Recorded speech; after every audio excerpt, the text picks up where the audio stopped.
Hi, everyone, and welcome to another episode of My Kommunity. I'm here with Pat Strickland, none other than my childhood bestie. Pat, how you doing, buddy? Pretty good, John. Thank you for having me. Glad to have you, bud. It's always a pleasure getting together and shooting the shit, as it were, as we're going to do today. 100%. Pat, but before we get into it, why don't you tell the audience a little bit about yourself so they become more familiar with the legend, the myth, Pat Strickland? Yeah, man, absolutely. So, pretty much since I've met you, I've truly been really into sports of all different kinds and shapes. So I played soccer, basketball, swimming, wrestling, track, all the good ones.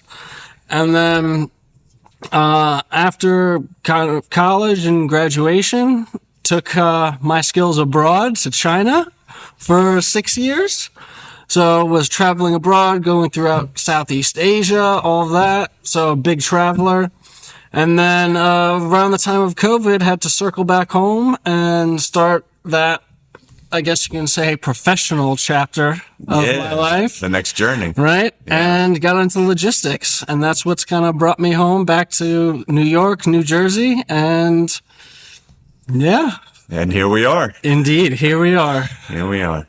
So obviously today's topic, Pat, is hobbies. And circling back to what you were saying, you're a jack of all trades when it comes to sports. A little bit. I think our entire friend group knows, like, whenever we're choosing teams, the person that doesn't have you on their team is kind of in trouble because you're an ace in the sleeve, my friend.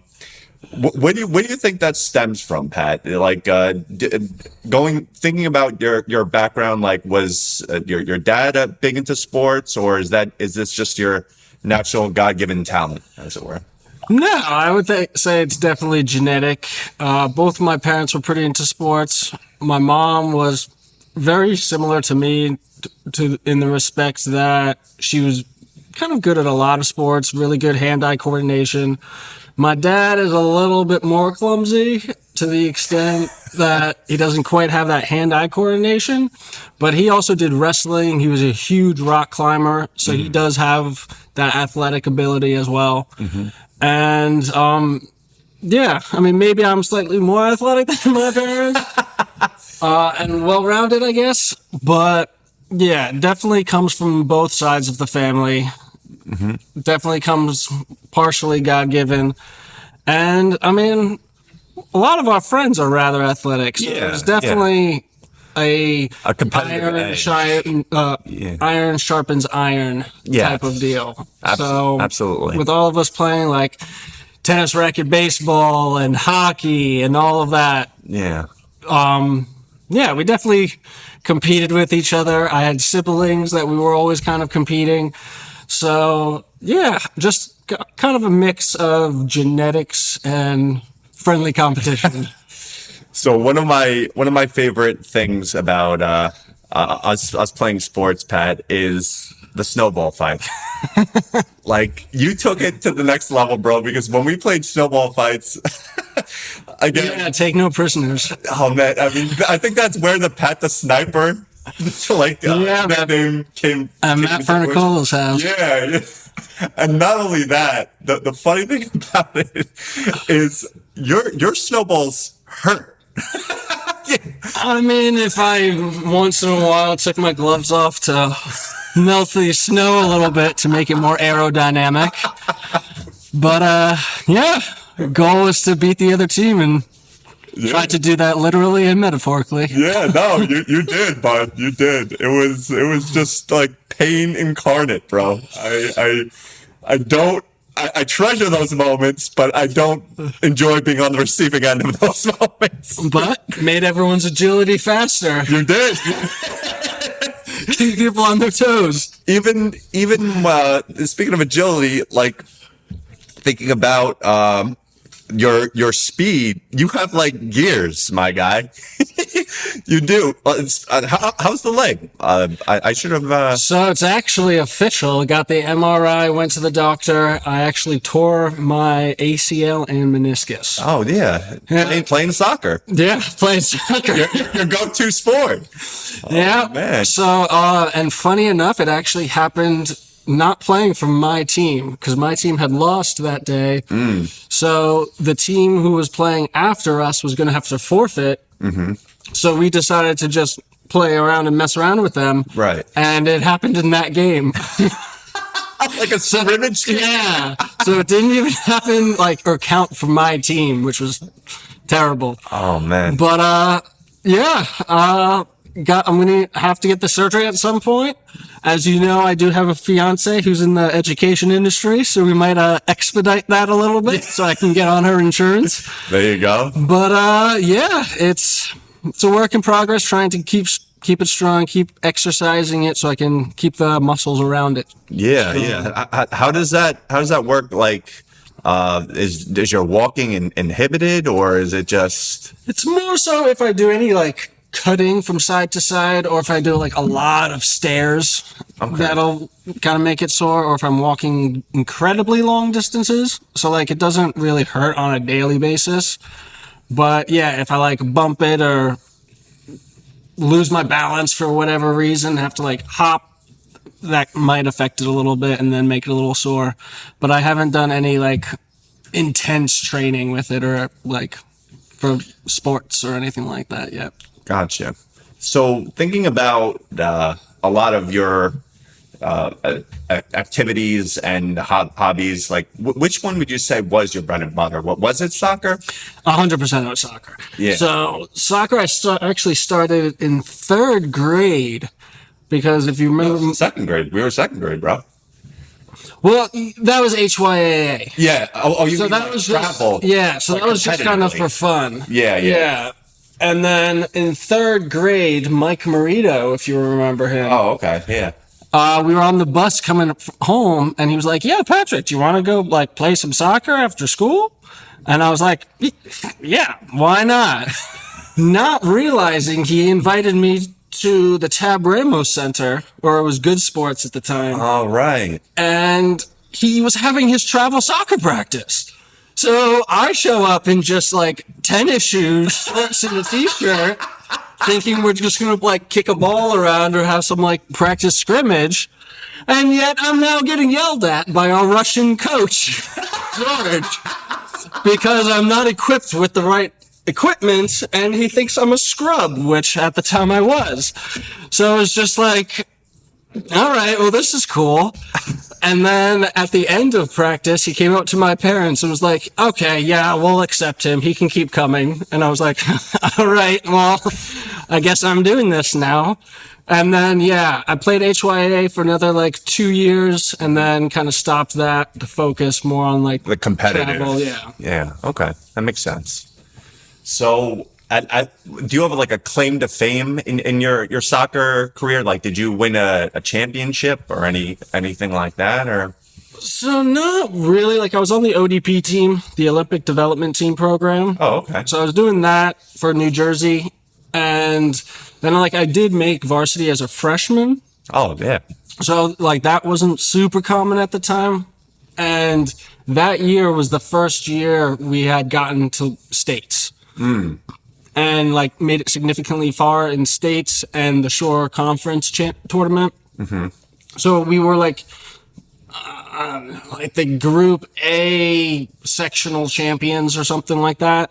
So we did get to those higher echelons, but we never won the state championship or anything like that. Gotcha. Okay. So now, Pat, obviously, since we're talking about you, we got to talk about your love for the Commanders, the Redskins, whatever you want to call them.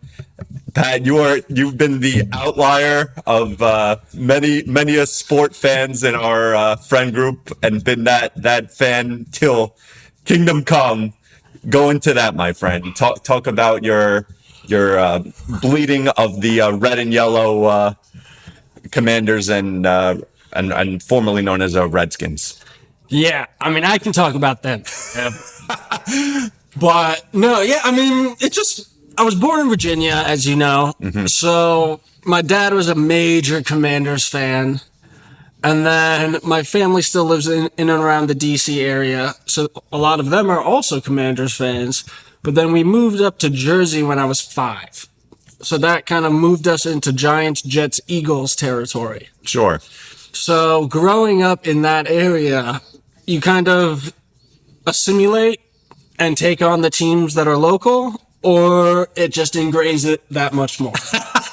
And in my case, it ingrained it that much more. Yeah. So, yeah, never what ended up being a fan of the Jets or Giants. Hate the Eagles, right? Just like everyone else. But, yeah, and then just ingrained it that much more. Went through terrible years. Every year, every off season brought new hope that maybe we would be good. But then each season came and went, and pretty much every season without fail, we were under 500. Until maybe a glimmer of hope came in like 2012 when RG3 came. And that had some spice to it. And that was actually around the time when I went to Kilimanjaro with my dad. And that was the first season that we actually made it to the playoffs in a long time. Right. So made it to the playoffs facing the Seahawks round 1. But I'm in Tanzania, climbing Kilimanjaro. But best believe I'm going to keep track of the game. Of course. So our guides who were bringing us up the mountain had a satellite phone. So I had them radio down to the bottom of the mountain to check the score of the game. So every once in a while, I would try to get updates. And then we got the devastating update that RG3 was hurt. Okay, but they took him out, put in Kirk Cousins, did a stellar job kind of keeping us in the game. But then they made the smart call, with air quotes, to put RG3 back in the game. And that's when he really busted his leg. Right, and it was really not the same. No. So that kind of dimmed our hopes a little bit. But now that is renewed. With the man, the myth, the legend, JD5. Yeah. And he's had a stellar first season. Second season's coming up. People think he's going to have the sophomore slump. But I don't think that's going to happen. I think because he's starting this he is pioneering this VR stuff. So I think he's going to have played the equivalent of 2 seasons in this off season. So I think he's going to work out a lot of the bugs. He has a lot of the same coaches that he did last year. Pretty much our entire coaching staff returned for another year. So it gives him the ability and the chance to have a really solid foundation and then kind of keep climbing. So I think this year is going to be another stellar year where we're definitely going to make the playoffs. So we just need to re-sign Terry, being the godly man he is. And once we get our star wide receiver signed and ready to go, we're going to be on a tear, and best believe we're coming after the Eagles. See, for me, Pat, obviously I'm a Giant fan, as you know, but your love for the Commanders and the underdog I relate to because I'm also a Met fan, and they're just always consistently just so subpar and constant disappointments. But I know as a sports fan, the Commanders are your team, and as a sports fan, for me, the Mets are totally my team. So I feel you. And I remember I was having a conversation with some of the boys when the Commanders were in the playoffs last season. I was like, for Pat, I'm going for the Commanders all the way. Let's go. And we got to the NFC Championship. You did. And yeah, beat two big teams to get there, Tampa Bay and Detroit. Absolutely, man. So it happened not once, but twice. It was, yeah. It was. And they say lightning doesn't strike twice. Right? Come on. Right. And now also have still renewed our season tickets for There you next go. year. So already planning which games we're going to be going to. Yeah, no, dude. I hope you get the the Super Bowl win, but I know how important that is to you, and I know that'd be quite the moment for you and the fam. Yeah. And I would 100% pay pretty much whatever necessary to get tickets to that game if they got to the Super Bowl. So I've already let the fiance know if we get there, some decisions will need to be made. Some moving around of funds and some budget cuts, whatever it takes. Yeah, because we both pretty much allow each other one major obsession. Right. Mine is 100% the Commanders. Mm-hmm. Hers is Taylor Swift. Right. And this past summer, she actually traveled to Europe to go see two different Taylor Swift concerts.